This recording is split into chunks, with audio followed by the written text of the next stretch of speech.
जब कोई चीज़ मुफ्त मिले तो समझ लें कि उसकी कीमत हमें कहीं ना कहीं ज़रूर चुकानी पड़ती है।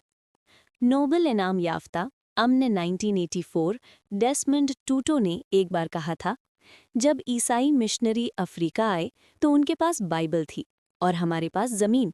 उन्होंने कहा कि हम आपके लिए दुआ करने आए हैं। हमने आंखें बंद कर लीं। जब आंख खुली तो हमारे हाथ में बाइबल था और उनके हाथ में हमारी ज़मीन।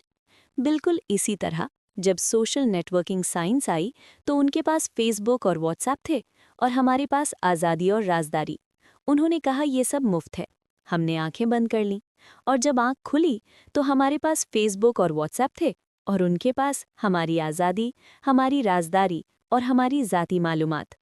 दुनिया का उसूल सादा है, जब कुछ मुफ्त मिले तो उसकी असल कीमत हमेशा आज़ादी, राजदारी और इख्तियार से अदा करनी पड़ती है।